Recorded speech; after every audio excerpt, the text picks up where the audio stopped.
The vagrant of love, the pinnacle of sexiness, the hero of beautiful women across the world. It would be an understatement to say that Ringabel is a fan favorite amongst the Bravely Default community. The man is one of the most fun and entertaining JRPG characters I've yet to come across, and naturally we all want to know what he has gotten himself into since his revelation of joining the Plainswardens at the end of Bravely Second. Man, if only he got the chance to be the main character. Oh hey, look what I found. These two books make up the two-piece set known as Bravely Default, the Pocketbook of R, a pair of light novels that chronicles Ringabel's adventures in an alternate version of Luxendarc after he leaves the party at the end of the first Bravely Default. If you want a really brief summary of the books, it's about Ringabel in an infinite version of Luxendarc, reliving the events of the original Bravely Default, but playing on pacifist mode. Oh, and the reason it's called the Infinite Luxendarc is because that's the symbol on Airy's wings this time around.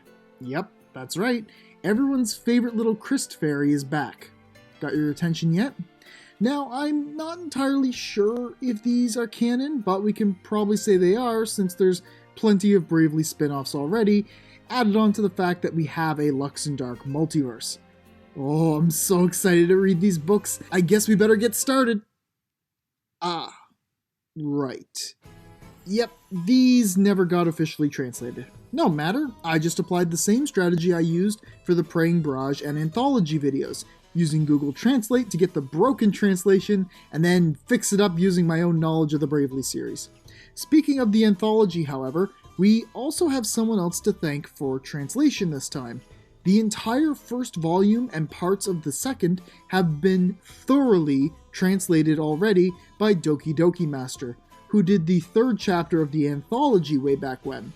As I am using their translation as well as a source for this plot summary video, I'm going to be linking their stuff in the description, so go give them a big thank you for providing us all with a fantastic English version of the books. DokiDoki is still accepting payments to translate the rest of the second volume, so if you're interested in getting an actually accurate translation of events compared to my scribblings, go support them. And just before we get started, make sure to like and subscribe. Your support goes a long way in bringing these kinds of videos to life, so thank you. Alright, that about wraps everything up. Without further delay, let us dive into the story of Ringabel's adventures of love and bravado in Bravely Default, Pocketbook of R.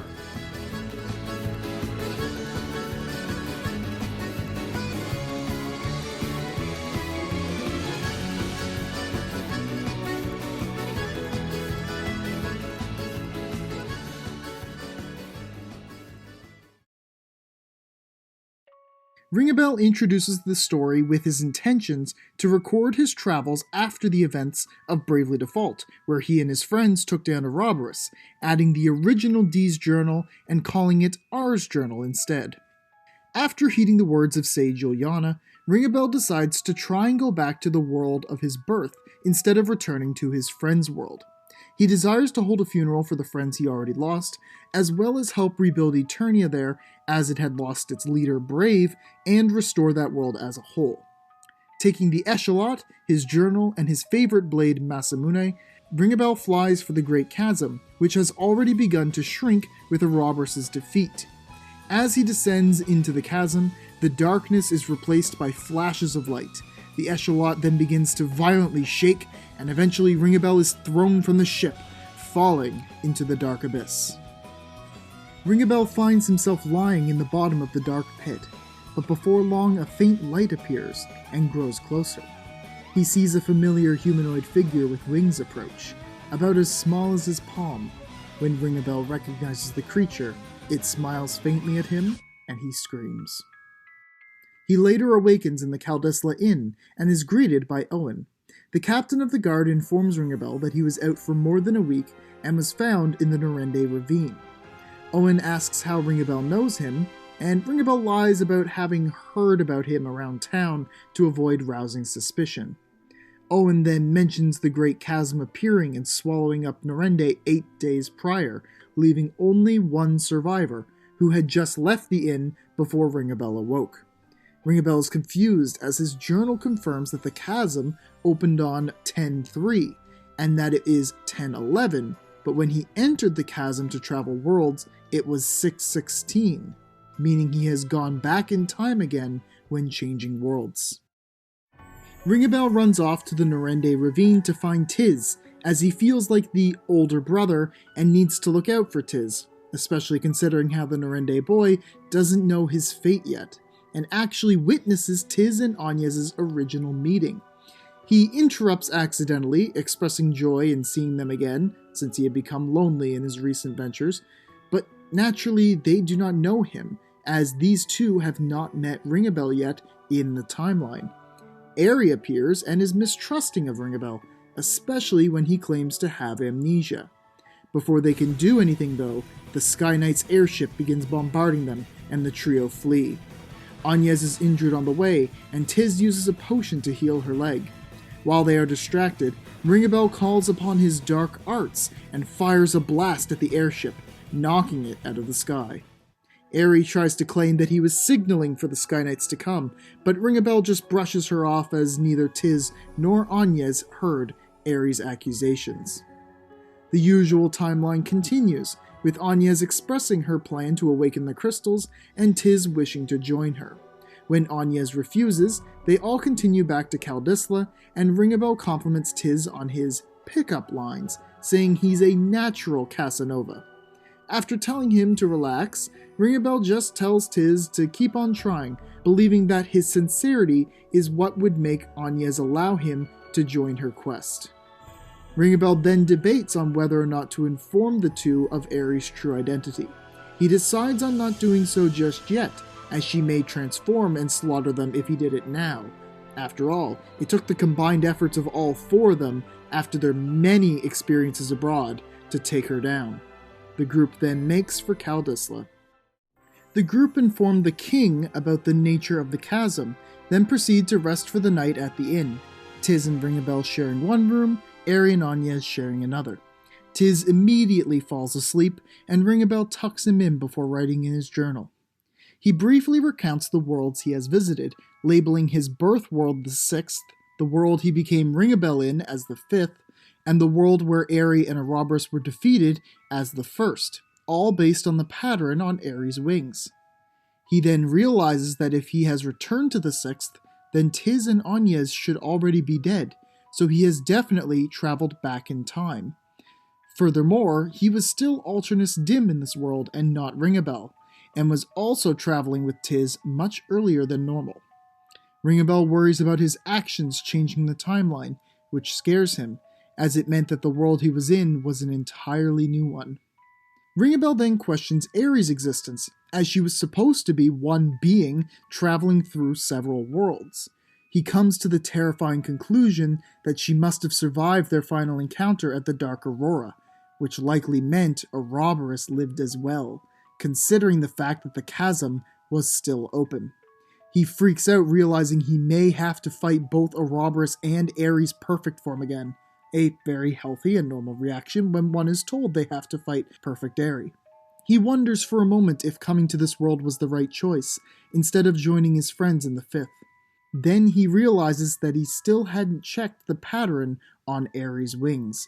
Rushing to Agnes's room, Ringabel wakes the two up before grabbing Airy and looking at her wing, only to see a pattern that resembles an infinity sign.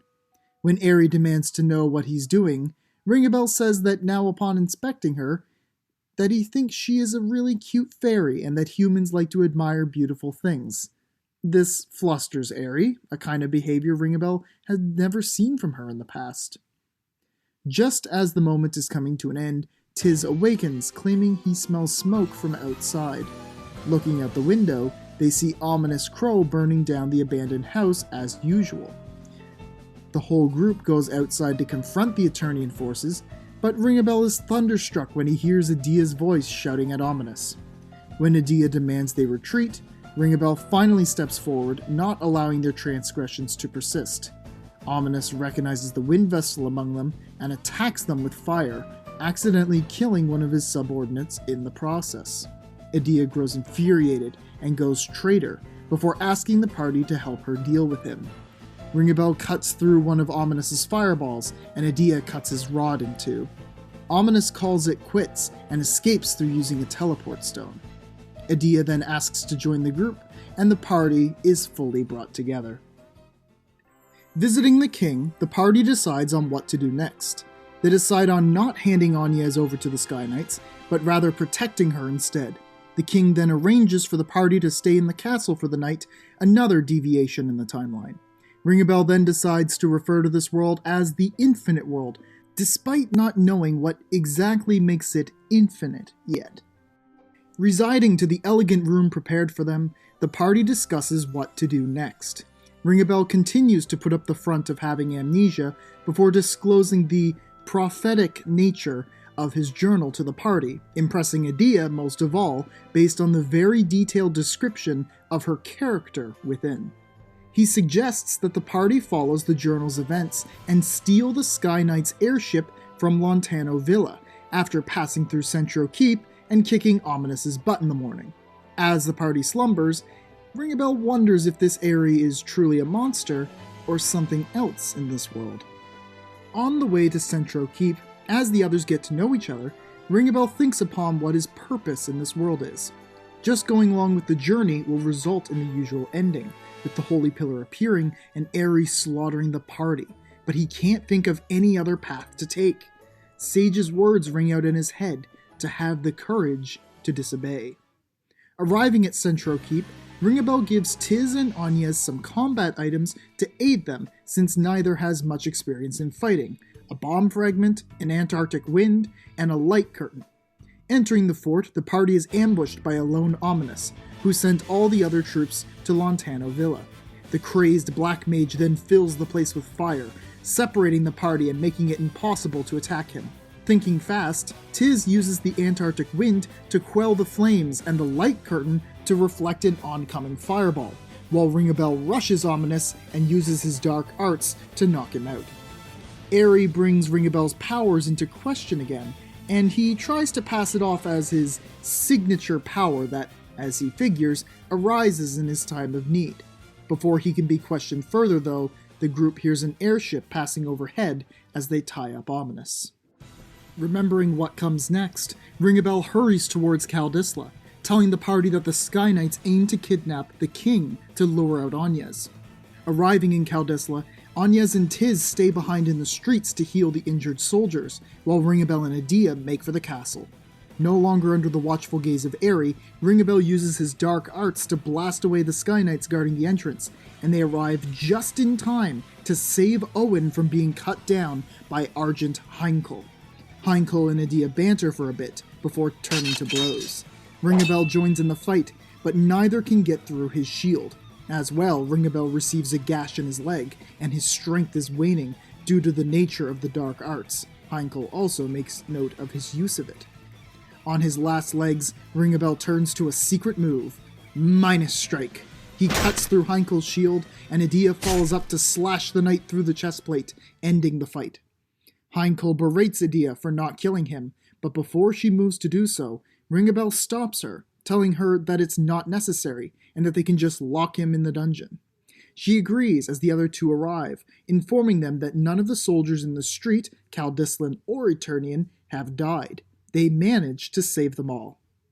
Suddenly, just then, an idea dawns on Ringabel. He decides that his purpose in this world would be to save Luxendarc without letting anyone die, to make this infinite world have the happiest timeline possible.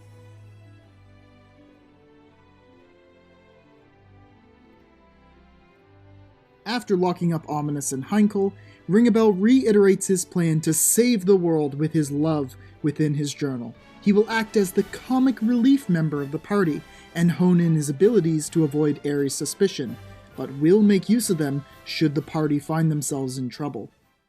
Ringabel is extremely chipper the morning after, especially in comparison to the rest of the party. Edea reminds him that they still don't have an airship, and that the one the Duchy were using is in a lake to the south, with a broken propeller and unable to fly for long periods, this coming as a result of Ringabel blasting it back at the ravine. Ringabel suggests they go down to the lake and take it from the remaining Sky Knights there, but Agnes interjects, stating that she and Tiz are next to useless in combat, to which Tiz concurs. Ringabel then offers them the Black Mage and Knight asterisks that he claimed from Ominous and Heinkel, explaining how they grant the wielder fantastic powers that would allow them to fight. Agnes is drawn to the Knight job from the strength it would grant her, showing a more aggressive side than the Agnes that Ringabel was used to. He also tries to persuade her to let Tiz take the Knight job, whispering to him that it would allow him to be her hero while protecting her. Tiz doesn't really want the job for that reason, but he suggests Agnes take the Black Mage since she's more magically inclined. Though she states the job seems more evil, she accepts the position. When the Vestal then asks why Ringabel or Edea aren't taking the Knight job, they both explain that they're already proficient in katanas, which clashes with what the Knight prefers, plain swords.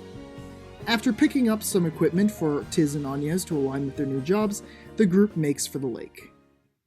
Reaching the lake, the group encounters Barris Lair and Holly White.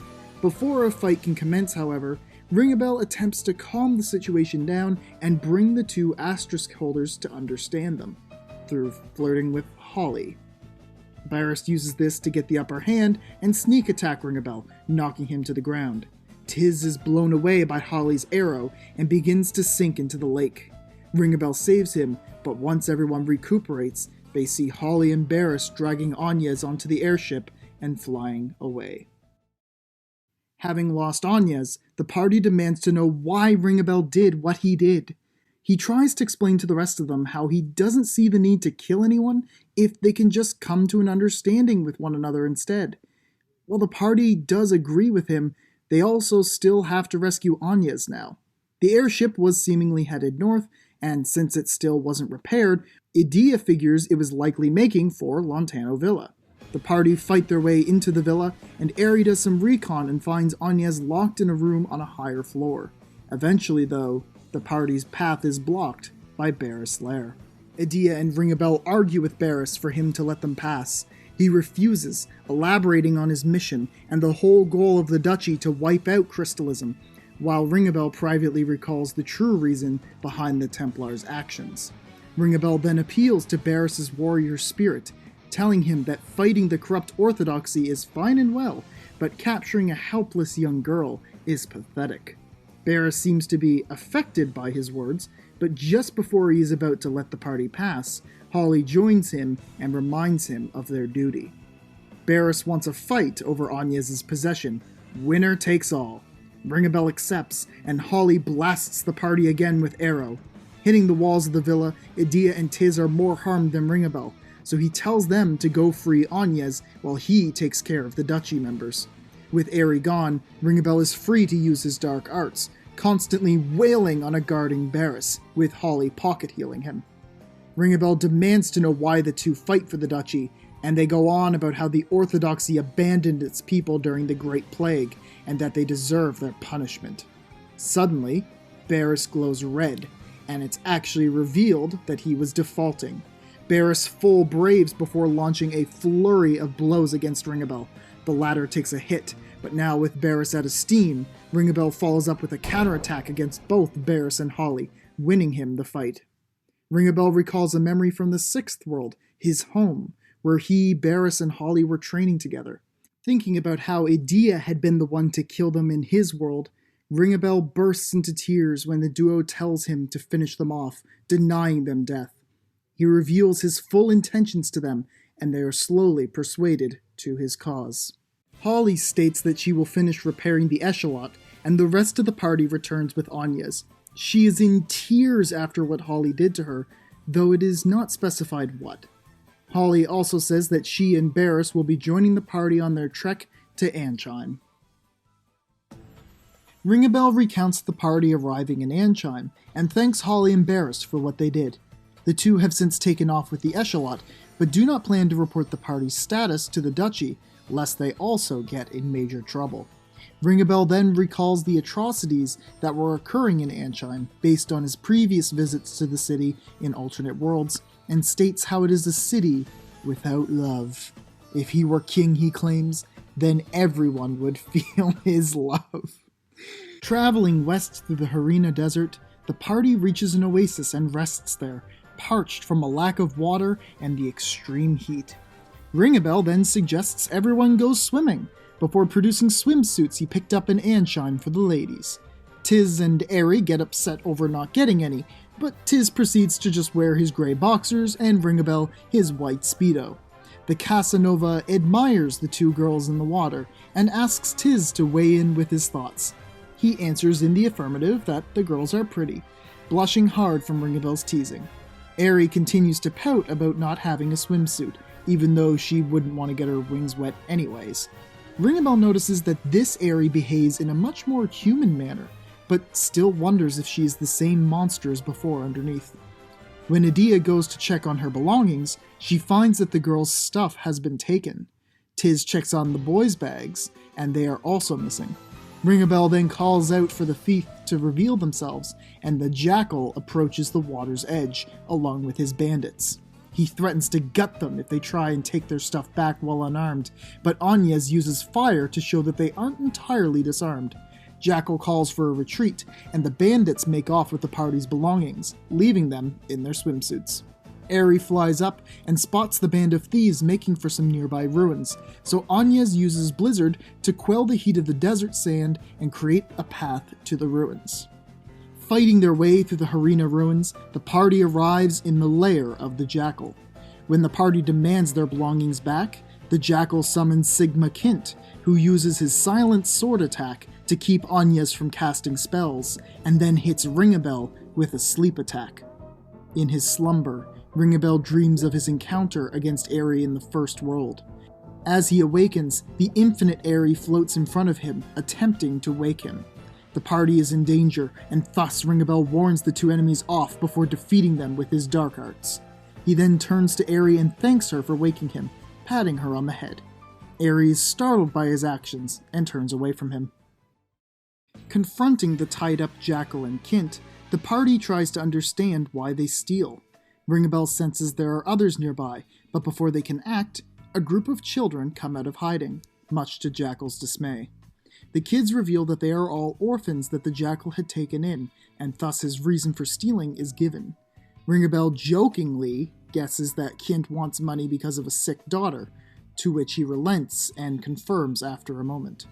Ringabel then attempts to prompt the duo to embracing his ideals of love, but the Jackal refuses as he escapes the ropes and frees himself and Kint. Jackal tells them that they have no time or resources to commit to the party's journey, that they aren't concerned with saving the world, because they're already busy dealing with harsh reality. The two then prepare for a second fight. Before the situation can escalate to that once more, Ringabel decides to lay himself completely bare to show his commitment to making them his friends. Literally, the man bravely removes his swimwear, much to the shock and revulsion from both ally and enemy alike. With neither side wishing to fight now, Ringabel offers to solve Jackal and Kint's problem with reality.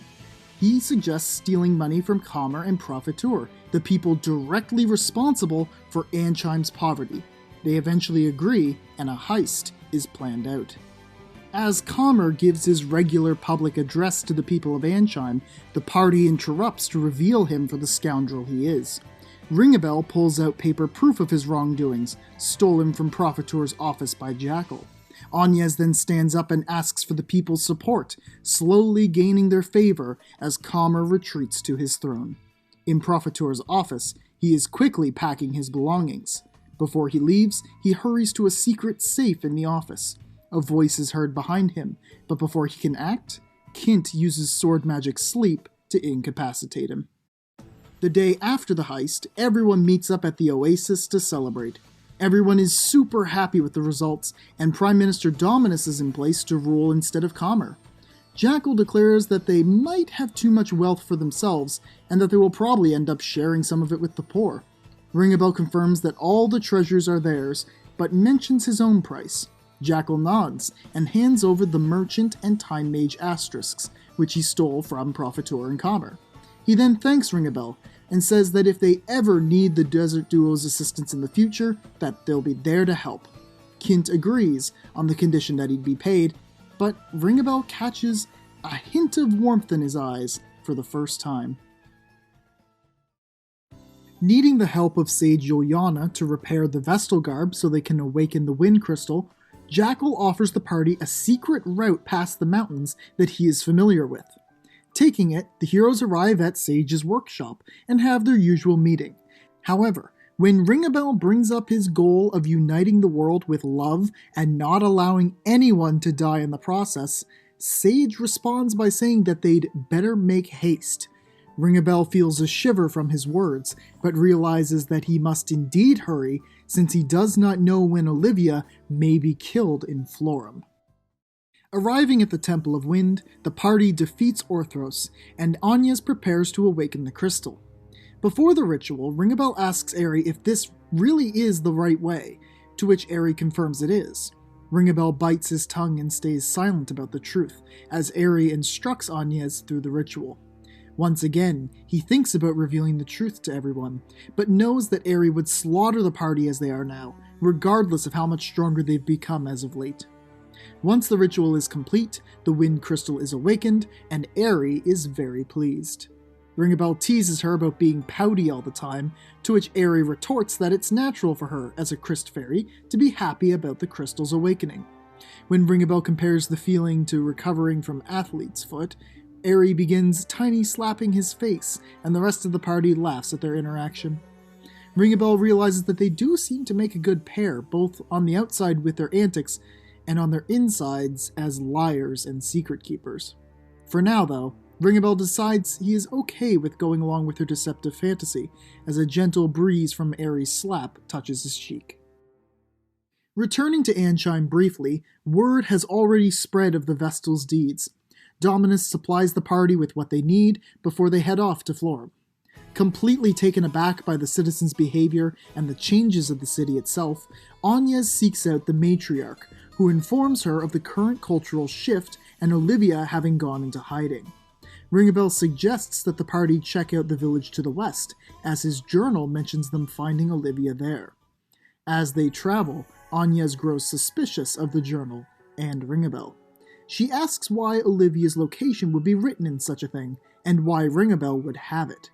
He just claims that he has no memories and therefore cannot say why it is that way. Edea suggests that he may have taken those notes before his amnesia, which makes her wonder who he could have been originally.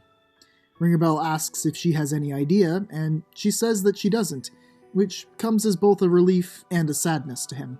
As Alternus, he had promised to stay by her side always, so it hurts slightly that Edea didn't even remotely recognize him. Granted, he does privately admit that he and Alternus are not 100% carbon copies of one another. Tiz chimes in to say that they shouldn't be suspecting of Ringabel, considering that he is their friend. The party then hurries up to reach the abandoned village. Passing through a forest, the party is stopped by Mephilia and Artemia Venus. They attack the party, with Mephilia's Gertabulu doing immense damage, but Ringabel attempts to dissuade everyone from fighting again. However, the two younger Venus sisters only listen to their eldest sister Einheria, and therefore continue the attack, forcing the party to retreat. While recuperating, Agnes accuses Ringabel of being a member of the Duchy. She suspects that he is a spy only pretending to have lost his memory, so as to infiltrate their ranks. It explains his love for the Eternians, his journal having so much info, and his strange behavior.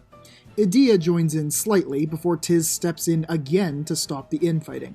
As Edea and Agnes take the lead, Ringabel whispers his thanks to Tiz for being so kind. Tiz responds that he doesn't suspect Ringabel in the slightest, because he is their friend, and he's been there to help them the entire time, regardless of whatever his past is. The Norende boy does relent, however, that Agnes' distrust seems to run much deeper than Edea's. Making it to the abandoned ruins, the party encounters Olivia there, who informs them that the Blood Rose Legion are the ones responsible for Florem's current destabilization. Before they can escape, though, Einheria Venus and her sisters arrive. Once more, Ringabel tries to stop a fight from happening, but Einheria is stubborn and sticks to her morals and beliefs, prepared to carry out her duty no matter what. She argues with Edea for a while, with the latter calling the Valkyrie out on the countless underhanded tactics she's used while in Florem. Mephilia responds to Edea's insults against her sister with Gertabulu, and battle begins.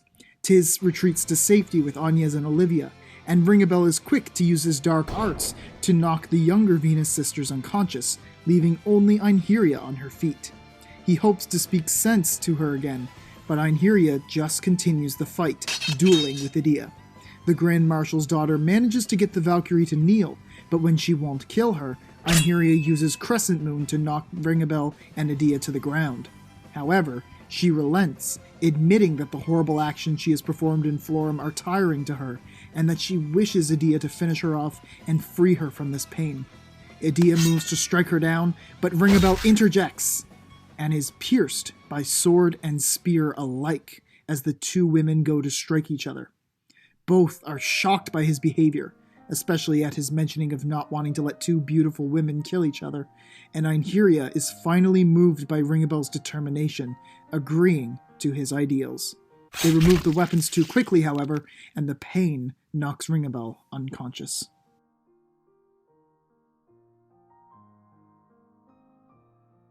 The vagrant of love awakens in bed. Everyone is gathered around him as he was out for half a day. Agnes apologizes to Ringabel for being so suspicious of him, now realizing just how much he truly does care about everyone, enemy and ally alike. Einherja enters the room along with her sisters and announces that she plans to join the party and aid them in their quest.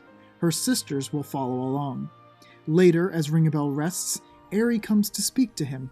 She asks him if he has a different goal in mind besides awakening the crystals when it came to saving the world, and she wanted to make sure of it.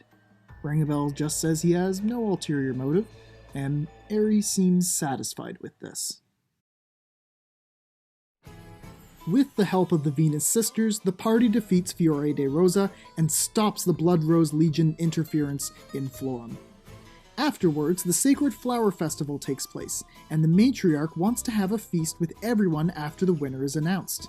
A short debate about whether Einherja is pretty occurs, ending with Ringabel apologizing to Airy for forgetting to include her again when he said all of the girls were pretty.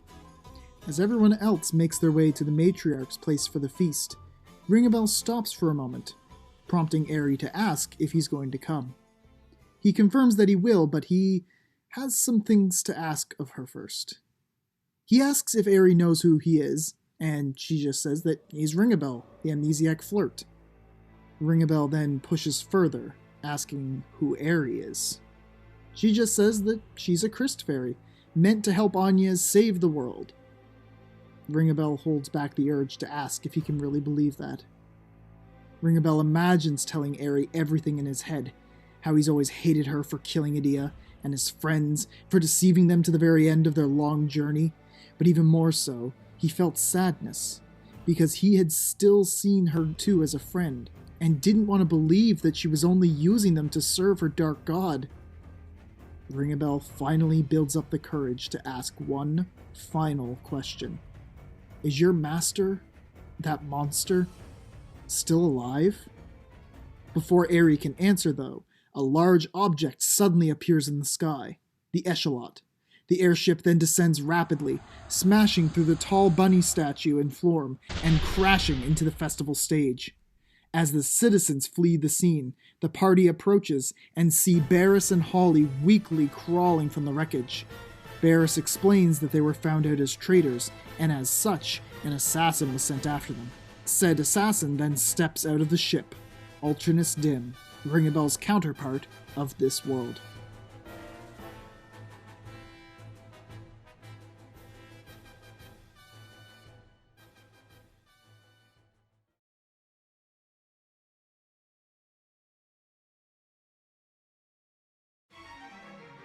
Ultranus Dim notices Einherja standing with the heroes and mutters about the party really being that much of a threat, being able to convert the duchy's forces over to their side.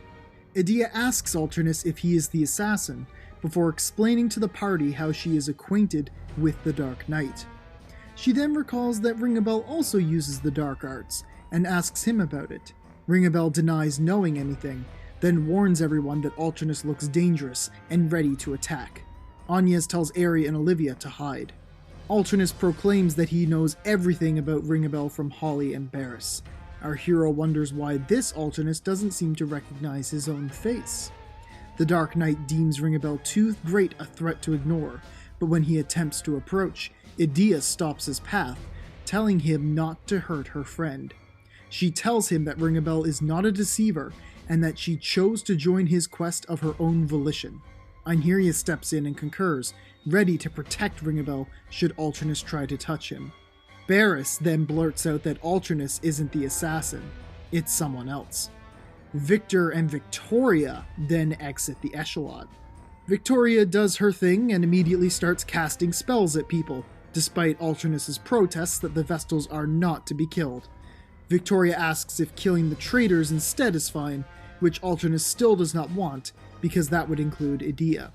Ringabel realizes that the best way to get Alternus on his side is to exploit his soft spot for Edea, telling him to follow his heart instead of orders. Alternus rejects the notion, believing this is how Ringabel manipulated so many people into following him. While the Grand Marshal only wanted him to get rid of the traitors, the one Alternus plans to not simply incapacitate is Ringabel now. Still desiring to show his love, Ringabel throws away his sword, but it's still not enough proof. He then decides to pull the same move he did on the Jackal again, and starts undressing. Tiz asks if he's really about to pull this stunt again and assumes it's a hobby for him. Ringabel denies it. As he takes his shirt off, Victoria just blasts him away with a spell. Victor points out that taking off his clothes wouldn't mean anything since he could still use the dark arts without them. Ringabel realizes this too and wonders why neither he nor the Jackal didn't catch that the last time. Finally concluding that he'll have to use force to make them listen, Ringabel challenges the trio. They all launch their attacks on him, hurting him greatly. As he realizes he is in too deep against these three alone, he feels revitalized as a weakened Holly casts Cura on him. Victoria goes to finish her off, but Ringabel gets his move off first. Rage. Using all of his remaining strength, he blasts all three of them, knocking them to their knees. Save for Victoria. She is impressed that he actually hurt her, and prepares to finish them off. When the seizure strikes, Victor panics and uses a teleport stone to escape with her. With no backup and completely outnumbered, Alternus decides to retreat as well with a teleport stone, declaring that he will return, warning Edea to leave the Vestal, or else. Everyone heals up and returns to the Matriarch's place together, meeting back up with Airy and Olivia. They all discuss how things have turned out, with such a large number of former Duchy members joining Agnes's quest. Einherja and Holly reminisce about the old days, and Ringabel recalls a book he read in the Fifth World about how they fought alongside Barris and Victor 15 years prior against the Orthodoxy. Ringabel apologizes to them for getting them involved and ruining their standing with the Duchy. Barris just tells him not to worry about it. He then asks if Holly and Barris will permanently join the group. Barris is quick to accept, and after some convincing, Holly also agrees to it. Now that the party is so massive, Edea asks what their next move should be. Ringabel suggests going to Heartschild, since the shield-bearer army is large and also opposes the Duchy. Agnes agrees, but wishes to awaken the water crystal before they leave. At Ringabel's request, Olivia stays behind for her own safety. Airy whispers to Ringabel that no matter how many friends he makes, there will always be more enemies to come. He knows this, but then asks Airy if she heard his last question previously. She says she did not, since everything was so loud. When she tells him to ask it again, he instead asks if she's jealous of him when he compliments other girls, deciding to save the big question for another day. At the Temple of Water, the band of heroes defeat the ever-living piss out of Rusalka. Before the awakening, Agnes has to change into her Vestal garb and asks that the men look away. All of them do so, but when Ringabel tries to sneak a peek, his head is pointed back the other way by Edea's sword point. As the ritual takes place, Ringabel wonders still if he should interrupt her or stop the awakening, but he can't find the courage to speak or act out. He decides to wait until he obtains more allies. Then they might stand a chance against Airy should she reveal her true form. With the water crystal awakened, Einherja is impressed and wonders if the oceans are now cleansed of their rot. Edea confirms this. Ringabel is still uncertain if he's making the right choice. While everyone else is cheering, he remains silent. Airy asks him if something is wrong, but he says it's nothing and that they should return to Florem. Back in Florem, the group splits up to repair the echelot quickly. Once it's fixed up, save the propeller, they get the ship into the sea. There's some very minor tension as the Duchy members side-eye Airy, and Agnes remains uncomfortable being around so many Duchy members, but otherwise things remain peaceful. They decide to visit Ansheim to drop off Olivia with Jackal and Kint, since the journey ahead would be too dangerous for her considering her complete lack of combat experience. They choose the Desert Dwellers, since the Duchy doesn't know of them, and thus can keep her under the radar. Jackal grumbles about the situation, but agrees to it. On the way to Eisenberg, they stop at Grand Ship.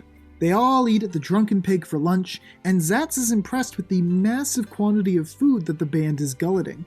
After the hour-long meal, Zatz explains his situation with the Civil War in Eisenberg and seeks the group's aid. When Agnes protests, wanting to focus on awakening the crystals, Ringabel points out that the path to the Temple of Fire is in Swordbearer-claimed territory. Considering this, and now starting to embrace Ringabel's desire to save people, she agrees to helping the Shieldbearers. Holly, however, declares that she and Barris will not fight, as she doesn't want to go full traitor and befriend Crystalism advocates, the Shieldbearers. Einherja argues with her, saying that if they were going to be staying in Heartschild, then they should help the residents of that place. Holly asks her if what happened 15 years ago means nothing to her now, and Einherja retorts that, while it still matters to her, she also regrets the blood she has spilt in the last few years and wants to atone. Ringabel thinks Einherja is being uncharacteristically pushy, and so does Barris. The latter straight up asks Einherja if she is drunk. Everyone is shocked as they see the empty bottle of booze sitting next to her. The eldest Venus sister merely laughs it off, denying any inebriation on her part, before addressing Holly and Barris once more. She then states that if they still don't join them, then she will have to educate them again. Einherja then grabs her spear and everyone immediately realizes that shiz is about to go down. The Valkyrie tries to thrust her spear at Holly, but hits Ringabel instead, knocking him against the wall. Einherja realizes she missed and strikes again, only to hit Ringabel a second time. She then states that she thought she was aiming for Holly, but that Ringabel and Holly have similar figures. Ringabel retorts about how they aren't even the same sex, and the main party begins trying to stop her. Einherja hits Ringabel a third time, now convincing him that it's on purpose, and he pleads for Holly and Barris to do something. Finally, Holly relents and agrees that they will help the Shieldbearers, since they will be getting their protection in Heartschild. This instantly delights Einherja, and she stops the attacks, as Adia comments on how the woman does not handle her alcohol well. Once Einherja sobers up, the group leaves Grand Ship and makes their way to Eisenberg. Zatz leads them to Eisen Bridge to introduce them to Commander Goodman. Einherja states their intentions to aid the Shieldbearers and asks for asylum, which Goodman eagerly accepts and gives. Reaching Heartschild, they head to Goodman's manor, where his wife Eleanor welcomes them. The group is split across sharing 3 rooms, Holly and Barris in one, the Venus sisters in the second, and our Warriors of Light in the third. As they settle in, Anya states how glad she is that they will be staying in the manor. When Tiz questions why, Anya states that she's a little exasperated from the quickly changing situation. With so many Duchy members now on her side, she has begun to see them as being people, not just monsters, and now sees that they can get along and understand one another. Ringabel also brings up how he wishes they had more asterisks so they could have a wider range of battle options. Just then, there's a knock at the door. Eleanor informs the group that she has prepared dinner, and they follow her to the dining room, where the others have already convened. Eleanor apologizes on not being able to do better due to the war, but when Ringabel starts to tell her it looks delicious anyways, he spots Artemia staring silently at the meal. When he asks if something is wrong, she warns the party not to eat. She can smell the poison coming off the food. Artemia then tosses a dagger at Eleanor, striking her in the leg. Before Einherja can scold her younger sister, though, Eleanor is enveloped in a plume of smoke, and when it dissipates, Kono Kikyo stands in her place. Edea draws her blade and demands to know why Kikyo was doing this, and if Goodman was meant to be the true target. Ringabel tells her that Kikyo won't talk without a disguise due to her shyness, and thus the ninja turns back into Eleanor. Kikyo reveals that Goodman was her intended target, and had locked Eleanor in the basement to pose as his wife so she could assassinate him. But now, having failed to do so and knowingly unable to defeat this many opponents at once, she plans to make a strategic retreat. Holly, however, was quiet enough to sneak up on the mistress of stealth herself and knock her unconscious. Tiz states that seemed pretty easy, but Ringabel points out that they'd all be dead had Artemia not smelled the poison, and thanks her. Ringabel suggests the group begins the next goal of winning over the Black Blades to their cause. Edea then calls to Ringabel, having found an asterisk on Kikyo's body. Ringabel tells her that it is the ninja asterisk, and suggests Edea try it out, since it can use swords decently enough. Edea does so, but not because Ringabel suggested it. He then pulls out the last job he acquired in Florum, the Red Mage. Edea doesn't like the idea of using the job of that icky old man, but Ringabel tells her that it's a recovery class that can use the sword just as well, before transforming into a Red Mage himself. Tiz points out that their original party all have jobs now. Even though they are a little attack-heavy, they have their other allies to back them up. Holly comes over as Ringabel mentions how tense the situation is, and says that they need to end the civil war as soon as possible. Airy then speaks up in disagreement, and says that if they don't awaken the fire crystal soon, then Heartchild will be swallowed up in the lava of Mount Karka. While this has never happened in any previous iterations of Luxendarc that Ringabel has been to, he does realize that it is still entirely possible.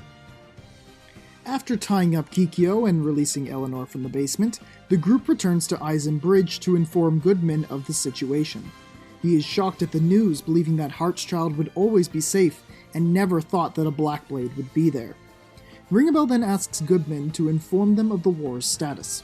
The commander tells them about the Shield Bearers' original numbers being far greater than the Sword Bearers' forces, but after a chemical attack, they lost a large chunk of their own troops.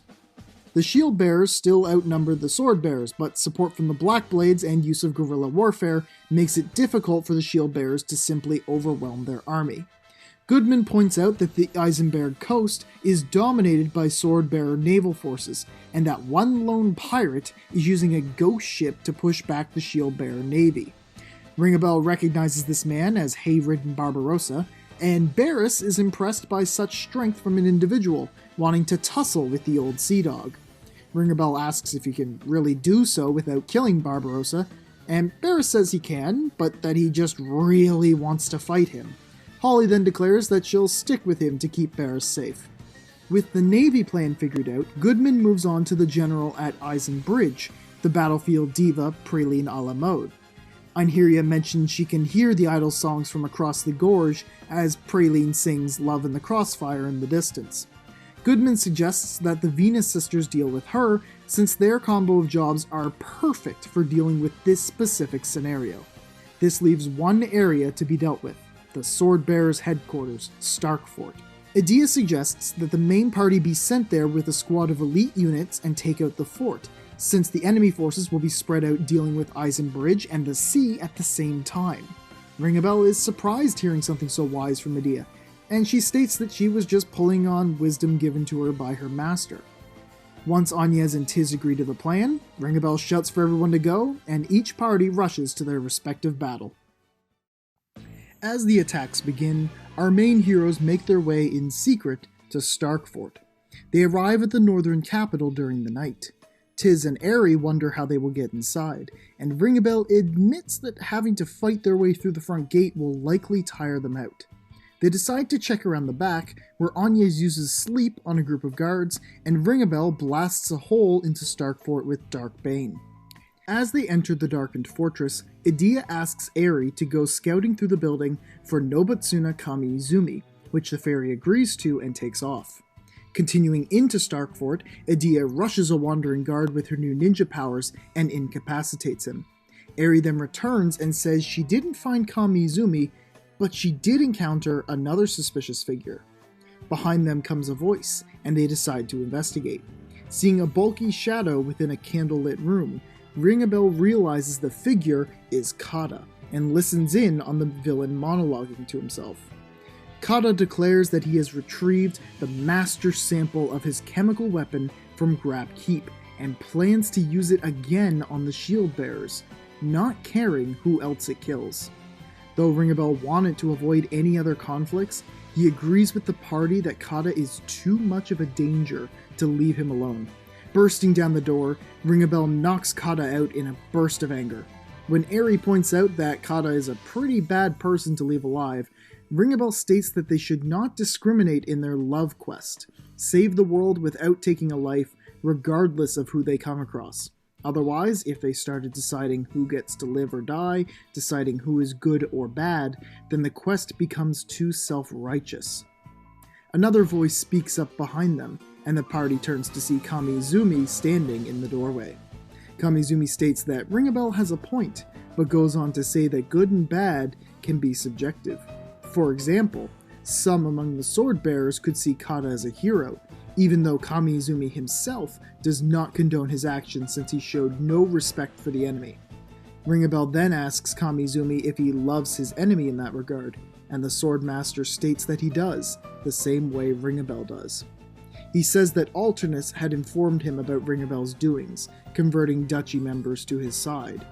Ringabel declares that he just didn't want to kill anyone, but Kamizumi scolds him for his plan, saying it is too hopeful and that sometimes one must be prepared to draw their blade to protect what matters most to them. Edea asks what Kamizumi fights for, and he tells her that he fights for the ideals of his friend, the Templar Brave Lee, to expel the orthodoxy from the world and build a future where humanity doesn't have to rely on the crystals. He finishes by saying that if any should threaten those ideals, that he will not hesitate to strike them down, before placing his hand on the hilt of his sword. Edea draws her own blade, and before Ringabel can stop her, she dashes at her master. However, when she attempts to strike him, Kamizumi counterattacks, leaving a gash across her stomach. Edea begins to bleed heavily and collapses. Tiz and Agnes both attempt to attack him as well, and are also left with deep wounds from the counterattacks. Kamizumi then turns to Ringabel, the last one standing, and asks if he will heal his allies and try again. Ringabel decides not to, and challenges Kamizumi to a 1v1 to show his respect to the Swordmaster. He accepts, drawing a second sword. The slow duel begins, and Ringabel can't find a gap to hit, knowing he will be countered by the stalwart samurai. Suddenly, Kamizumi strikes out at the hero. Ringabel dodges it and tries to strike his arm, but Kamizumi evades as well and swings with the second blade. Ringabel takes the hit, and Kamizumi asks for his name. Ringabel introduces himself as the man who never forgets his love and respect for his enemies, even if it almost kills him every time. Feeling the pressure of the situation, the rest of the party cheers Ringabel on to give him hope. Even Airy chimes in to encourage him. Slowly, Ringabel closes the distance and tries once more to strike him. But this time, when the counter hits and blood rushes from Ringabel's chest, he does not stumble. Kamizumi realizes what he had done. Ringabel had cast Protect on himself with the Red Mage Asterisk, and now he was close enough to get a hit in. Ringabel immediately uses Minus Strike to convert all the damage he's taken into one powerful blow, folding Kamizumi's sword and slashing the arm. The Swordmaster clutches his arm and takes a knee, surprised that such a sword fighter existed in the world. Ringabel says that he won't kill him, but can't let him stay awake for now, before knocking Kamizumi unconscious. The party gets back up and congratulates Ringabel, with Tiz helping keep a weak Ringabel on his feet. Ringabel thanks Tiz for his kind words about being able to beat Kamizumi, but then says he'd feel much better if a girl was hugging his arm, and asks if he'll swap out with Agnes or Edea, who just give him exasperated smiles. Airy then thanks him as well, and Ringabel offers her to hug his arm, even if it's just her tiny arms. Airy states she might be able to do that, and the two seem to understand each other a little more. Kamizumi and Kata are tied up and taken by the party as they escape Starkfort, with Edea dispatching any guards along the way. Escaping to a nearby forest, the party decides on what to do with the two black blades under their belts. For Kata, they simply plan to hand him over to Goodman for imprisonment, but Ringabel wishes to try and persuade Kamizumi into joining their cause. Edea reminds him that it will be very difficult, but he still wants to try. And should the Swordmaster not join them, then they will be forced to make him a prisoner of war as well, so that the civil war can end. Ringabel approaches Kamizumi and wakes him, before offering him a place on their side. Kamizumi replies that he and the Wind Vestal are incompatible, before questioning if the party is truly aware of what Brave's intentions are. The party is confused by this, and so Kamizumi explains that the Rite of Awakening has actually set the crystals to rampage, and that when all four are set loose, the boundaries between worlds collapses and ruin is sure to follow. He also relates the story to them of how they stopped the Orthodoxy from awakening the Earth Crystal in the past, which would have resulted in the world's end at that time. Ringabel is already well aware of this, and begins thinking about whether he should speak up on what he knows.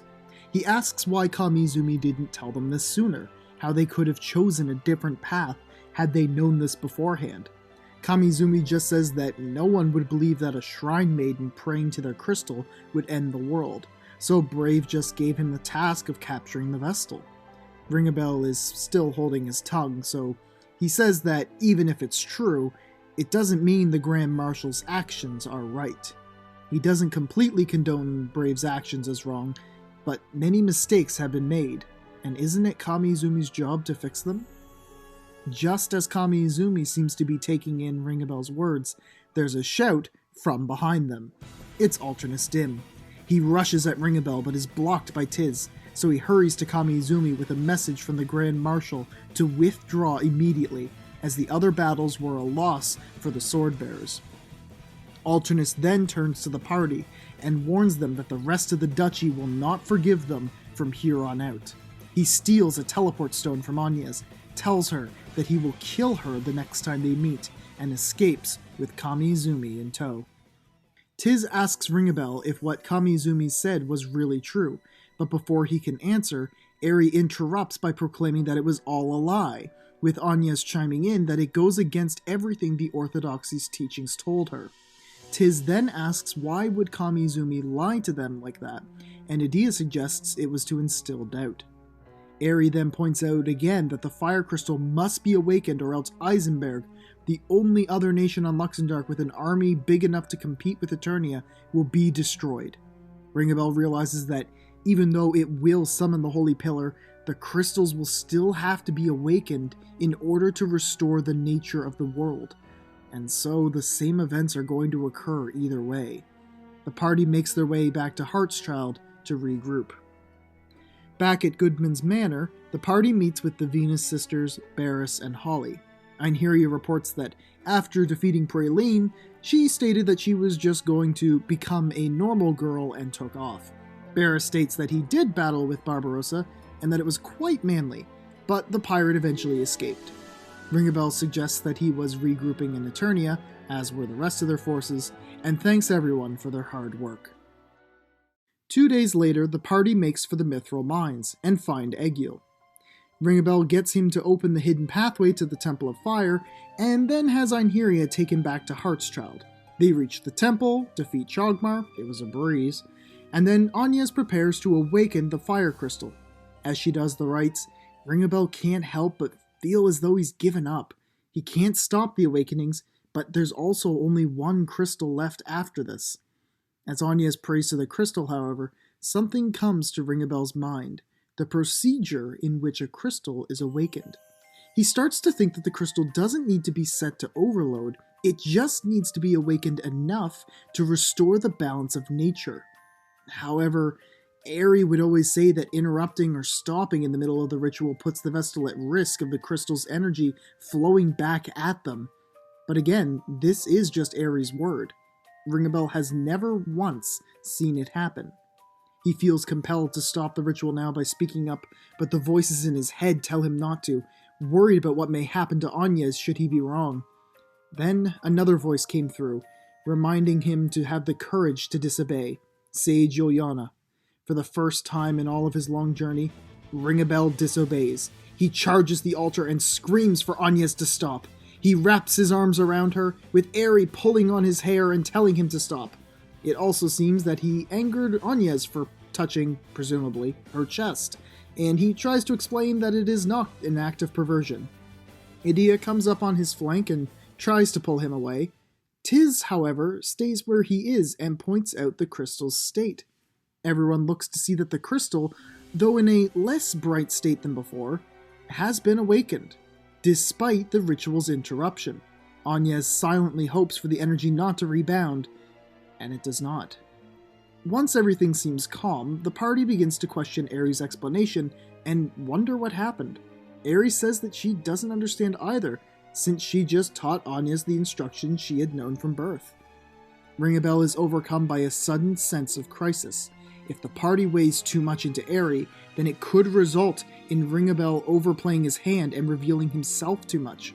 He backtracks a bit and states that Airy wasn't entirely wrong per se, and that maybe this time it was fine.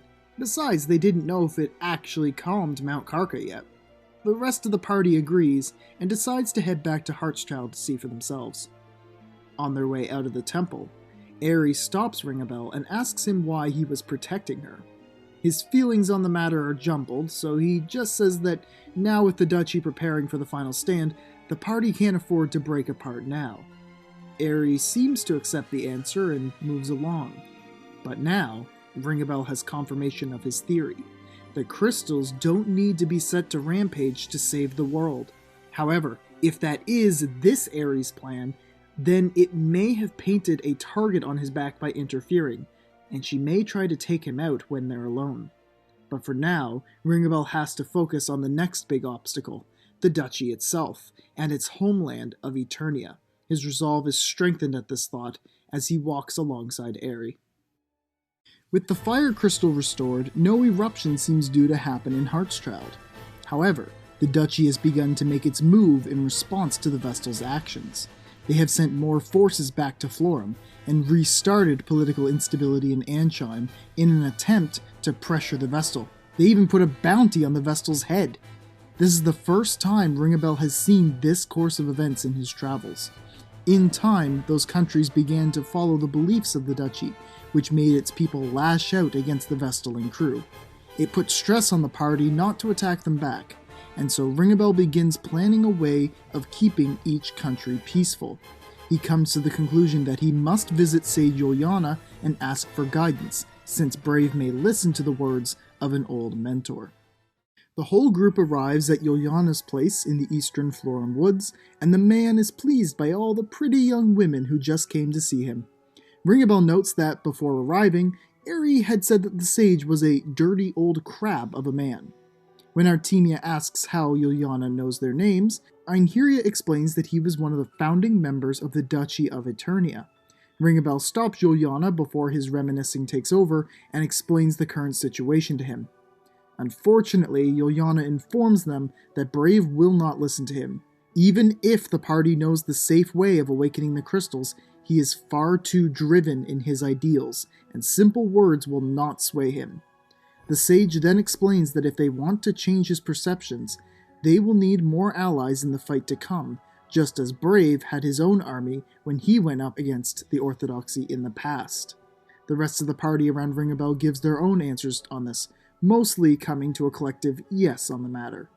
Ringabel then declares that they must seek out new allies, the leaders of the other 4 countries, Commander Goodman, Prime Minister Dominus Harina, the King of Kaldisla, and the Matriarch of Florum. Juliana chuckles and says that the party seems to have their course of action planned out, but if they want to travel the whole world, they'll need a faster ship. He then reaches towards the sky and summons a massive flying boat for them to use instead. Since the ship had no name, Ringabel decides to call it the Bravo, after the bikini created by the man who gifted them the ship. The Bravo's maiden voyage takes them back to Eisenberg to speak with Goodman. When Ringabel makes his offer, Goodman says that while he would continue to protect the Vestal, he can't decide yet on whether or not he could go to war on an international scale, as the civil war has been greatly tiring for the entire country of Eisenberg. Einherja then interjects and states that the very fact that Eisenberg is exhausted may prompt the duchy to invade them once more.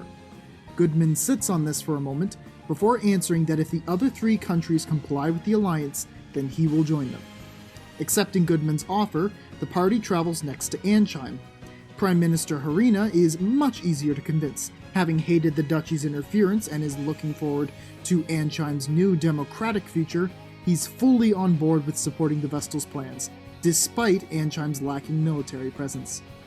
The next stop was Florum, but seeing as how it has been some time since they last met, Ringabel has a plan for asking the matriarch to join their cause. They go visit the Jackal first, who was keeping an eye on Olivia, and asks if she will try to persuade the matriarch with them. She agrees to it, despite Jackal's protests of danger, since she wants to do her part if Agnes is already working so hard as it is. Jackal decides that he also wants to come along, and leaves a bunch of money behind for the kids he and Olivia were looking after. He then calls out for someone to follow, and Sigma Kint appears from the back of the hideout to come on the trip. The group makes their way to Florum, where Olivia opens discussions with the matriarch.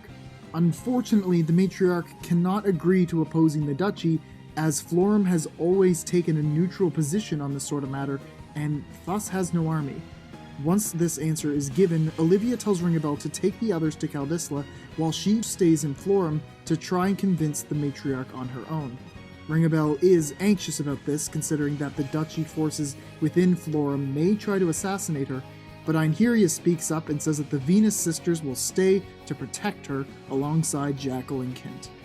Arriving in Kaldisla, Ringabel finds Owen. He welcomes them all back after such a long time, and asks about how the quest has been going before offering to take them to see the king.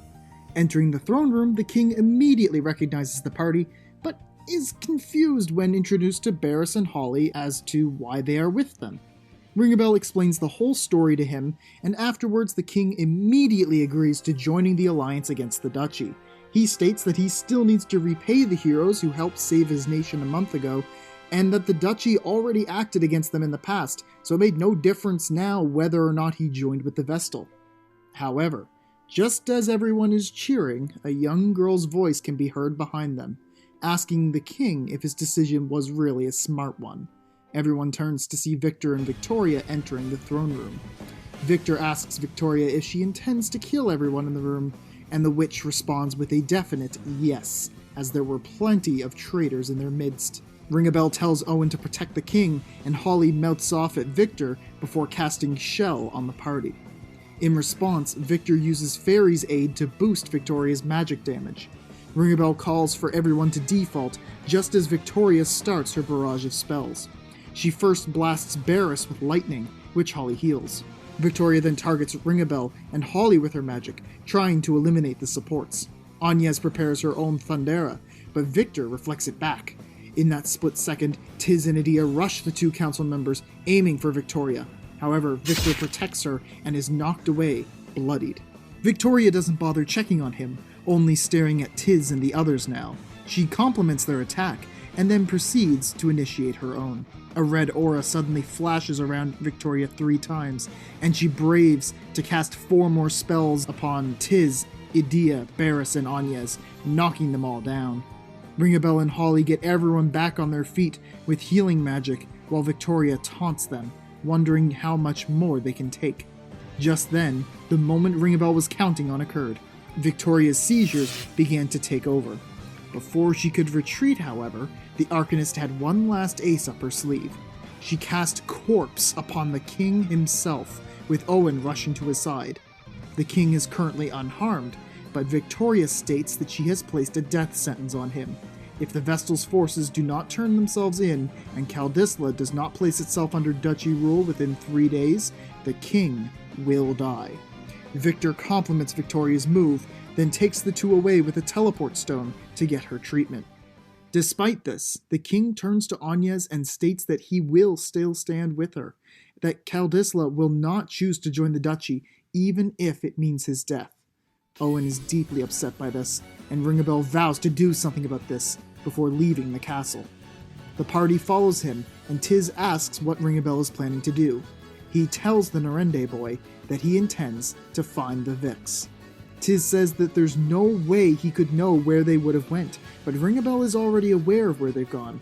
Holly answers for him by telling the party that the Vix likely retreated to Eternian Central Command so that they could heal Victoria in the white magic restoration tank. Unfortunately, that place is at the center of Eternia, the headquarters of the duchy. Ringabel is determined to go alone, to defeat Victoria and break the curse on the king. Tiz wants to join him, but he declines. If the rest of the party stays here for now, they are safe, and with the help of the duchy members they can beat Airy. If he dies beating Victoria, his will shall carry on. Plus, Ringabel wants Tiz to protect his ray of hope.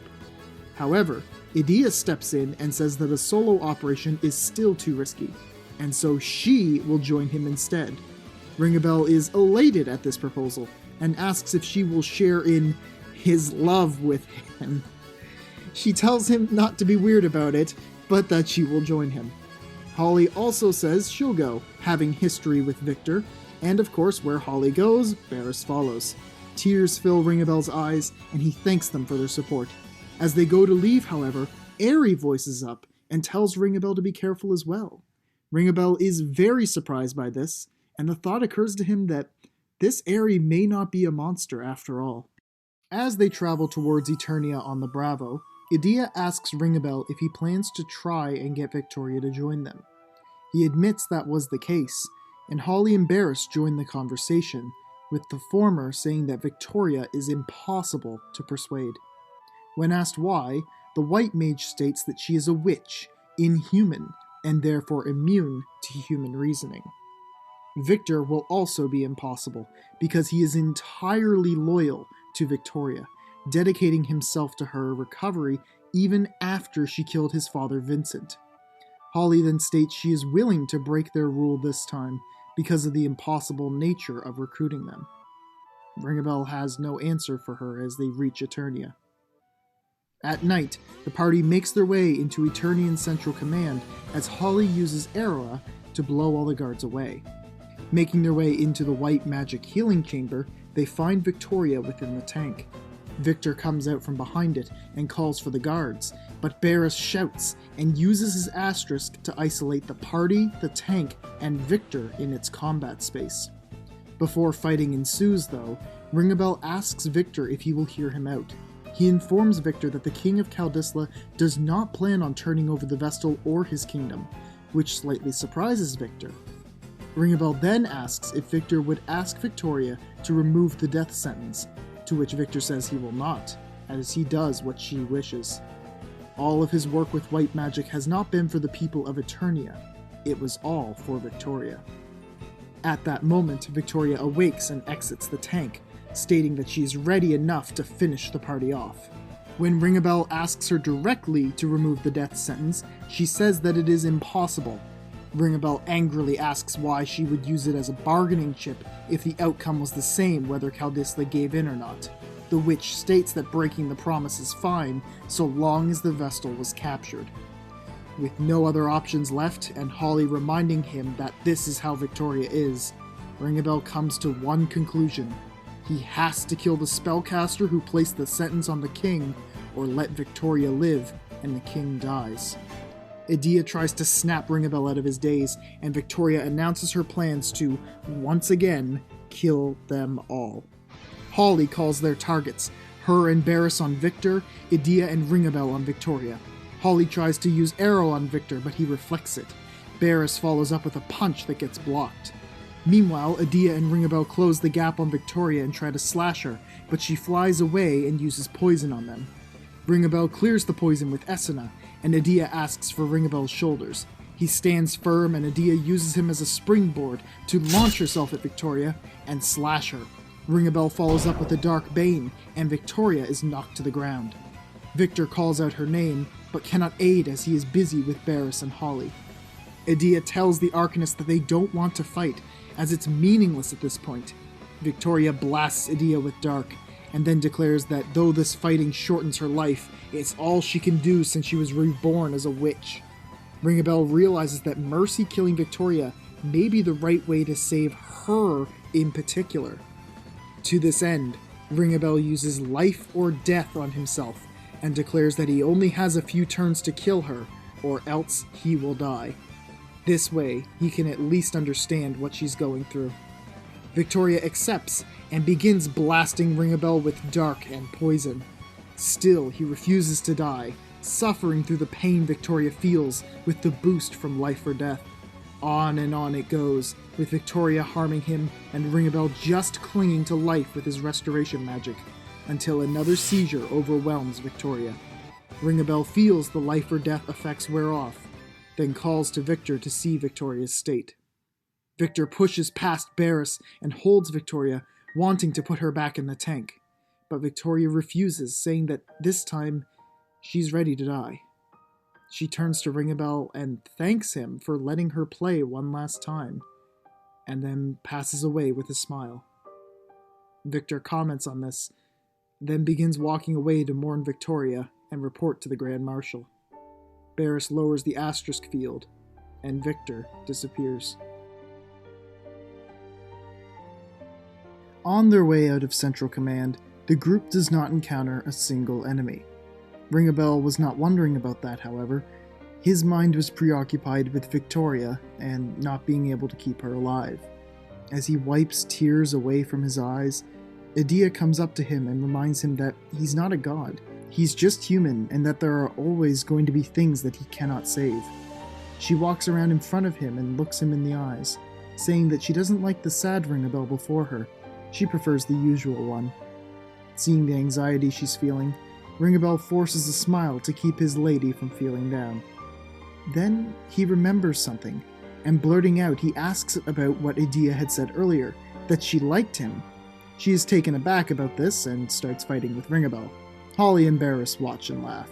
Ringabel is cheered up by the fact that, despite losing Victoria, he has managed to save so many others, and continues on. Returning to Kaldisla, Tiz, Anyez, and Airy are all thankful to see them return. Staying in Kaldisla for 3 days, they find that the curse has been lifted from the king, and he wishes to celebrate. However, Ringabel wishes to put it on hold and check on things in Florum. Meeting with Olivia, she announces that she had just gotten the matriarch to agree in joining the alliance. Now, with every nation on Luxendarc banding together against the duchy, the siege could begin. With all of the countries aligned against the duchy, the people of those nations have also changed their minds. Ringabel is still determined to save the world with his love. Eisenberg has also begun a plan to invade Eternia, which Ringabel believes, with enough troops involved, can force Brave into negotiations. And so, they find some orichalcum, load it into Grand Ship's engine, and turn it into an airship capable of entering Eternia. Adding Yuliana to the crew, Ringabel and the party heads off to the land of immortality. With an army on board and all the heroes in tow, Ringabel guides Grand Ship towards Eternia. He then turns to Olivia and hands her the Time Mage asterisk for her to use in the fight to come. Kint comes on deck and comments quietly on how long it's been since he was last in Eternia.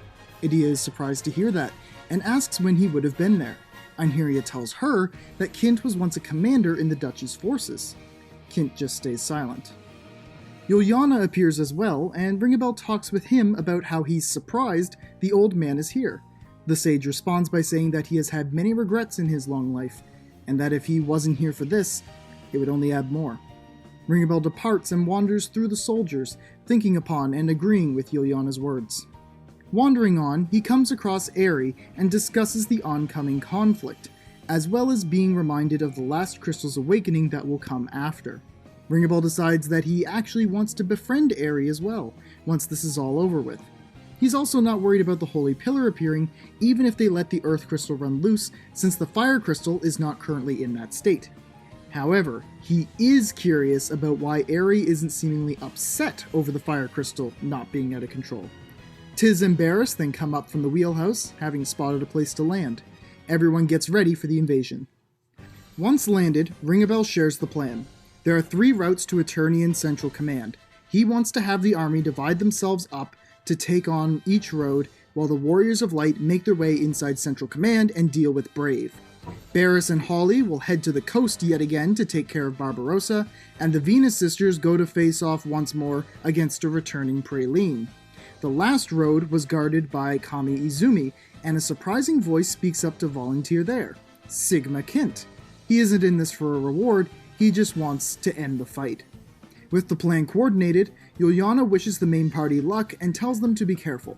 Ringabel also asks Anyas if she still has her pendant, which she confirms. Yuliana also reminds them to have the courage to disobey, and that if they are ever lost, to pray to the pendant. The old man then wanders off, and the Warriors of Light make their move. Ringabel and the party have Zats fly them right above Eternian Central Command. Once they are close enough to the roof, the party jumps onto the building and makes their way inside. After entering the building, Ringabel declares that they must find Brave Lee, for if they can convince him to stop, it'll end the entire fight. Racing for the Council of Six Chambers, the party finds their way blocked by Alternus Dim. He tells Adia that he won't let any of them pass, then proceeds to attack the party.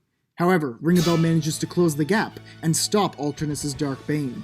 The two clash with their Masamunes, and Ringabel tells everyone to go on ahead while he deals with the Dark Knight. The two clash as though they are fighting their own reflections, which they are. Alternus claims he should have killed Ringabel when they first fought, as he is too dangerous to keep alive.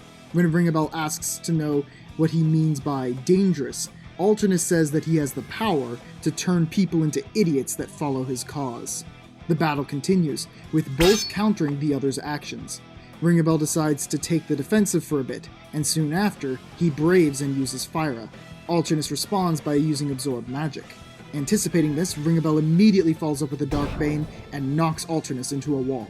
Alternus swings back with Minus Strike, and Ringabel is forced to try and recover, but Alternus continues to pressure him. The Dark Knight then asks what Ringabel intends to do after beating the Duchy, since they had been crushing the Orthodoxy all these years and Crystalism was losing its power. Alternus refuses to allow the world to go back to its old ways. Ringabel argues with him, stating that the Duchy's methods have also brought great harm to the world. He wants to save the world without taking any lives, and doesn't believe that sacrifices need to be made to bring about change. He tells Alternus that everyone has chosen this path of their own volition because they believe that what he and the Vestal are doing is right, and then asks Alternus to ask himself those questions. Alternus, being stubborn, refuses to do so, thinking that there's no way the Grand Marshal could be in the wrong. Alternus finally unleashes rage.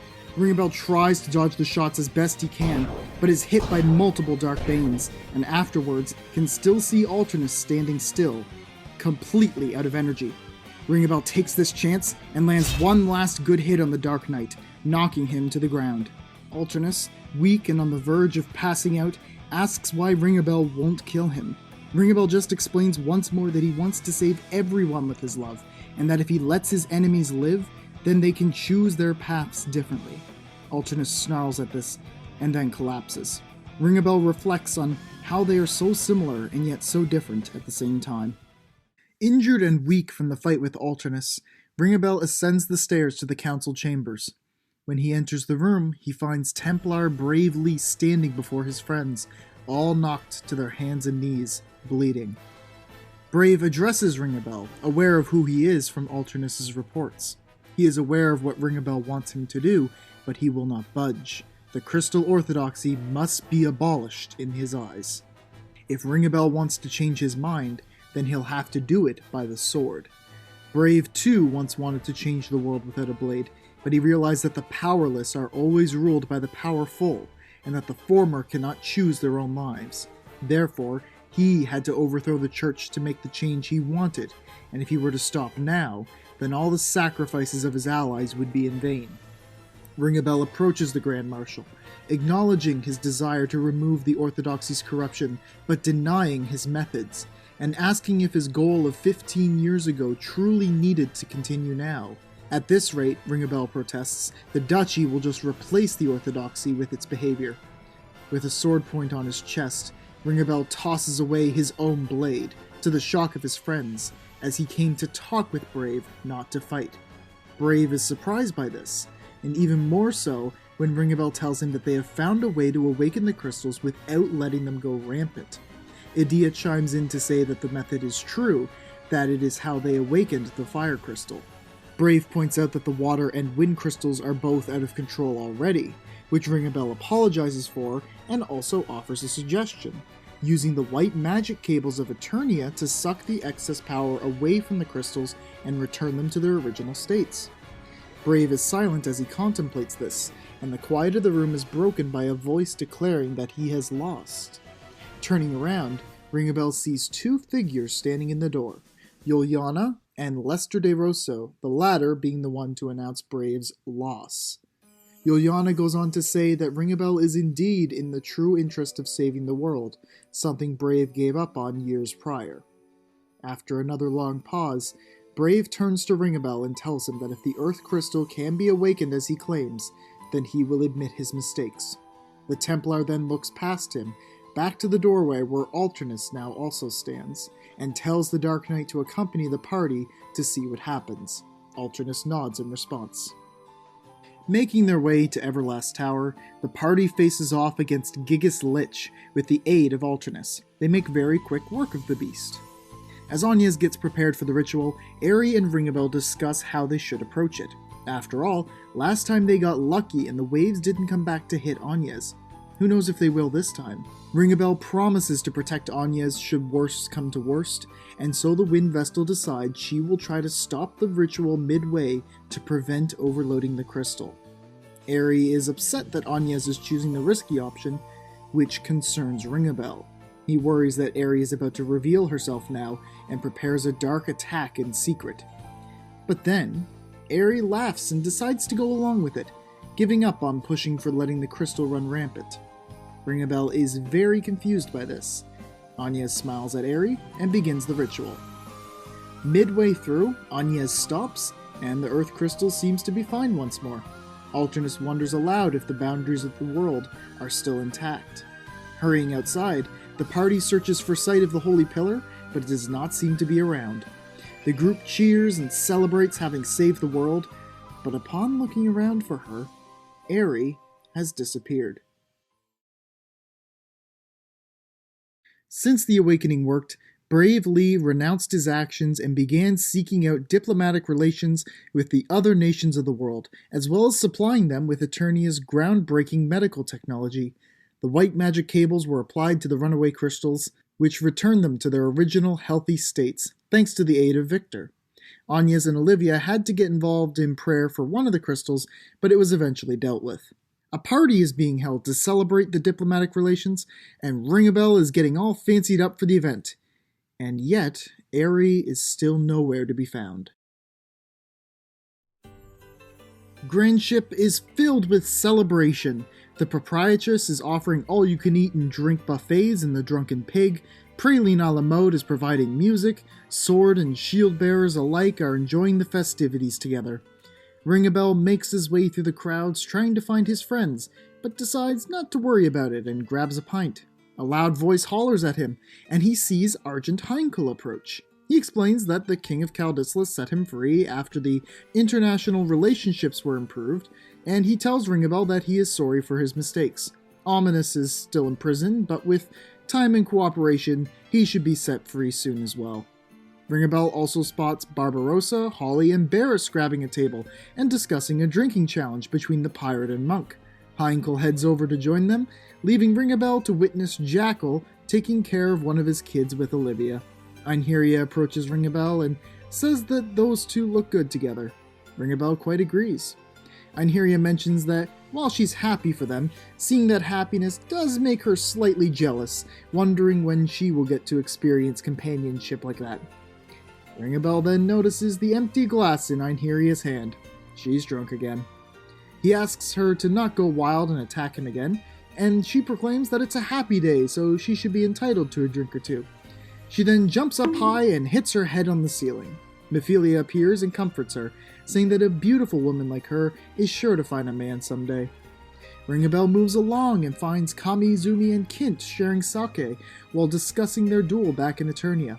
Artemia and Kikyo are having a conversation where one cannot speak and the other has limited communication skills. Owen and Goodman are getting along quite well, discussing soldiers and military tactics.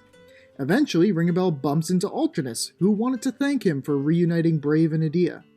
Alternus also has something to ask of Ringabel, and takes his helmet off to show his matching face. Alternus wants to know why they both look the same, immediately putting the helmet back on. Ringabel doesn't want to give him the answer, so instead he asks why Alternus didn't bring that up the first time they met. The Dark Knight gives a vague answer, saying that it seemed like a dream that he was standing next to Adia, but Ringabel accepts it. Finally, Ringabel encounters the rest of his party and hangs out with them. He expresses his delight at having completed his goal, despite nearly dying on multiple occasions. Agnes mentions that she wished to know where Airy had gone off to, and Ringabel is also concerned about that. He wanted to know why she carried the pattern of infinity, and if Ouroboros was something to worry about here.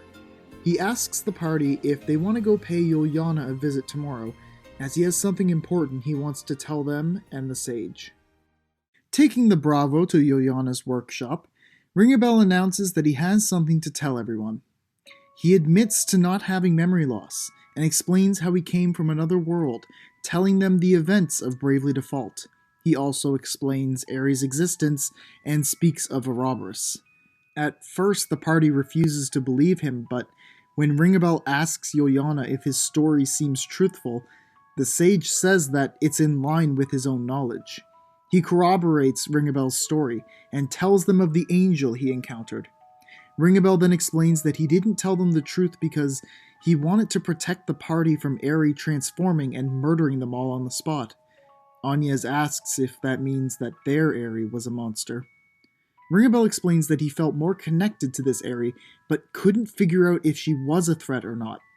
He asks Yuliana if he would know why she has the infinity symbol on her wings, and Yuliana mentions that with Ouroboros' defeat, the worlds connected by the Holy Pillar would become disconnected now, and the Great Chasm would close. But since Airy isn't dead, Yuliana isn't sure of what's exactly going on. Ringabel then suggests that Airy did not travel through every single world, only a large quantity of them, and that this world was never touched in Ouroboros' plan. Ringabel wonders how long Airy has been in this world, and Anya says that she only met Airy at the precipice when their journey started. Since she is currently missing and the Great Chasm still exists, Ringabel fears that Ouroboros may still be a threat, and so he rallies the party to help him find Airy. They all agree to it, but Yuliana warns them to be careful. Returning to Grand Ship later that night, the party searches for any remaining Duchy members to help find Airy. However, they find not one soul. Instead, they find an unexpected visitor. It's Airy. Ringabel asks where Airy has been. She says that she was hiding away in the Great Chasm to regain her power, and now she has returned to kill Ringabel. He tries to ask Airy if their friendship was real, and she states that they were always enemies from the very start.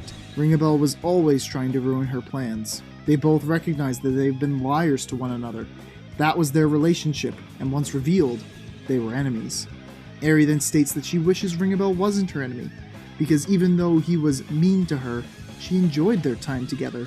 The memories of this journey pass through Ringabel's mind, wishing that the happy dream could go on.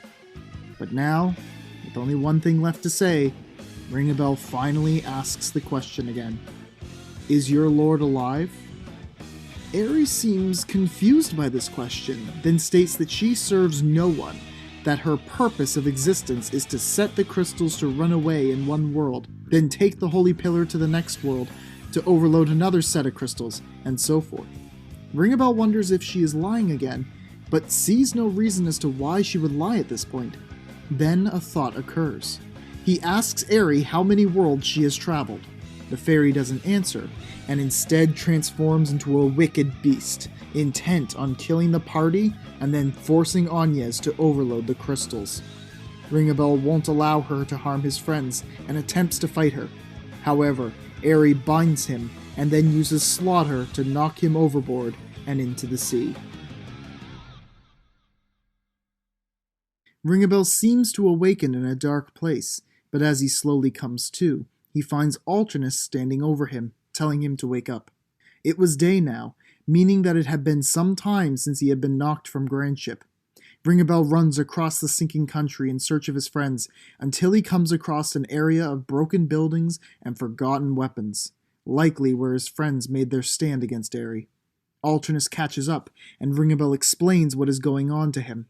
He doesn't know what to do in this situation and despairs at losing right at the very end. As he hits the ground, he feels something and grabs it. Agnes's pendant.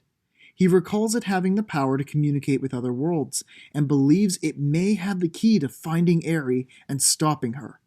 Ringabel raises the pendant aloft and calls out for the angel's aid. He is transported to a realm of swirling light and dark, and the angel answers his call, having seen his deeds in this world. The angel then tells Ringabel the truth. This infinite Airy is one that Ouroboros created just before his death, with the purpose of connecting the worlds and overloading the crystals.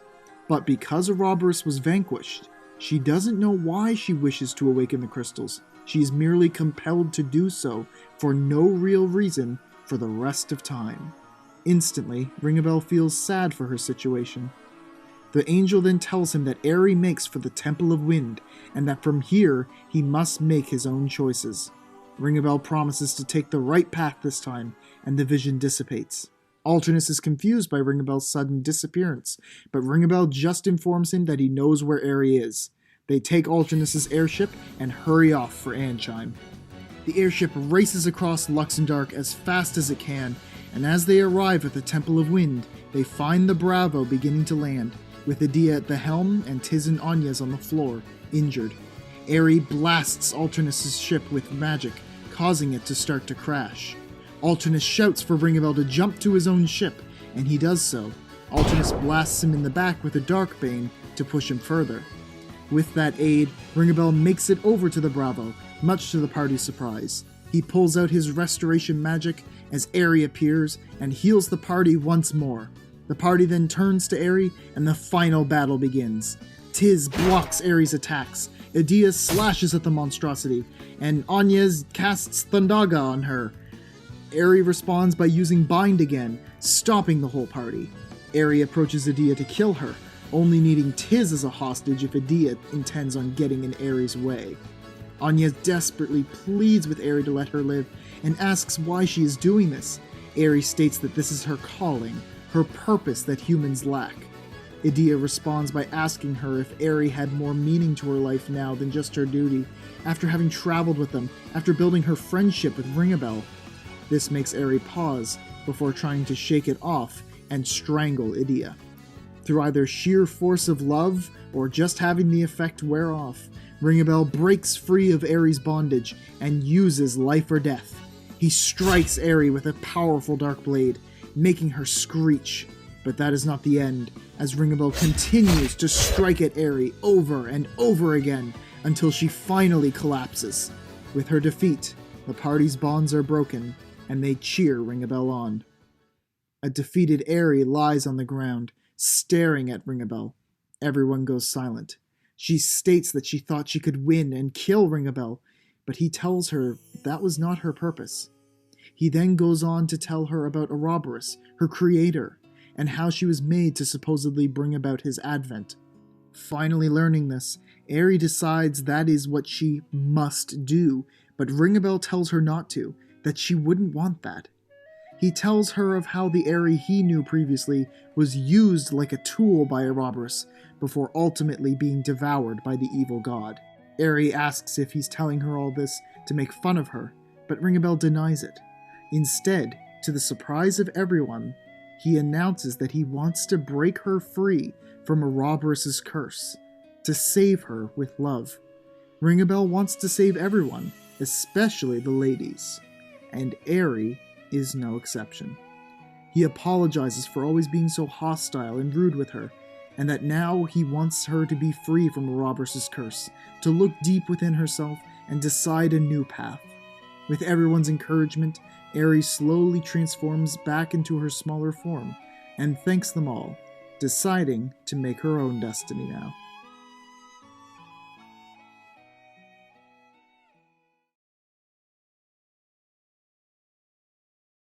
Ringabel reminisces about his journey in the Infinite World, and while he couldn't save everyone, he is happy he chose this path. He finishes writing in the Pocketbook of R and packs it away with the rest of his belongings. He heads down through Grand Ship to find the Echelot, the one he came to this world on. It had been found just a few weeks prior and was repaired in Ansheim, It was a month since he had persuaded Airy to choose her own fate, and since there was nothing else to do in this world, he figured it was time to go. Before he can board the Echelot, though, he hears a voice behind him asking where he's off to. He turns to see Edea standing there, smiling. He says that he'll be right back, but Edea knows he's lying. Ringabel confesses that he was going to the Great Chasm, since it would be completely closed very soon, and that he intended to go to another world. She asks which world he plans to go to, and he says World 5. Edea is surprised he is not returning to World 6, the world of his birth, but Ringabel wants to go back to the land where he lost his memory, made all of his friends in, and began his great adventure from. He had also promised Edea in that world that he would return to her soon, and he intended to keep that promise, as well as desiring to use the knowledge he gained from the Infinite World to improve the state of World 5. Edea argues that Ringabel doesn't know if the Great Chasm will spit him out in the right world, and that he may just end up wandering across various Luxendarcs forever. He knows this, but he still wants to try. Edea starts to cry, not wanting him to leave because she'll be lonely. Ringabel holds her cheek and tells her she won't be alone anymore. Everyone is alive in this world. Edea realizes that this world is the one Ringabel gave to her, and says that she will be praying for his safety across the multiverse. She smiles at him, and Ringabel holds the image in his mind, something he's wanted to see for so long. With a smile and a handshake, Ringabel and Edea are separated as he enters the Echelot and steers it away from Grandship. As he starts to sail across the sea, however, he hears a shout from behind him. He turns to see Tiz and a large crowd of all the people he saved in this world thanking him, crying out for his success and wishing him well on his travels. He shouts back, thanking them as well and saying he'll never forget them. As the Echelot hurries along, Ringabel thinks on how he got here. Originally wanting to go to the 6th world to mourn his Edea, he ended up on this one instead. He still regretted not getting to mourn her, so he saw this path as a way of tribute to her. He asks the departed Edea if this was okay, if she could forgive him now. He feels as though he hears her voice on the winds, saying yes. Arriving at the Great Chasm, Ringabel finds that it has shrunk down to a size of about 50 meters in diameter. He directs the Echelot towards the hole, slowly lowering his altitude. A worry begins to fill his mind that he may never be able to return to the 5th world, and so a voice asks him why he's trembling. Ringabel jumps in surprise and finds Airy next to him. She was also not of this world, and plans to follow Ringabel regardless of whether he likes it or not. Ringabel frowns for a moment, but then laughs and accepts her proposal.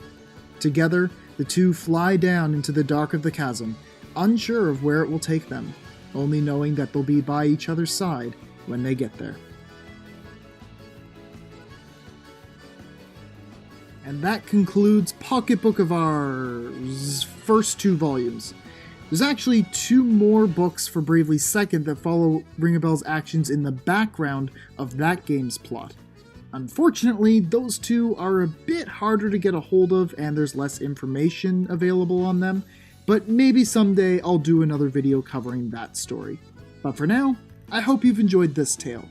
If you did, any support you can show is greatly appreciated. Like, subscribe, comment your thoughts down below, anything at all. Let me know below, what was your favorite part of the story? I also have other videos like this on different parts of niche Bravely lore, so be sure to check those out if you enjoyed this. Alright, thanks for watching, I'll see you soon.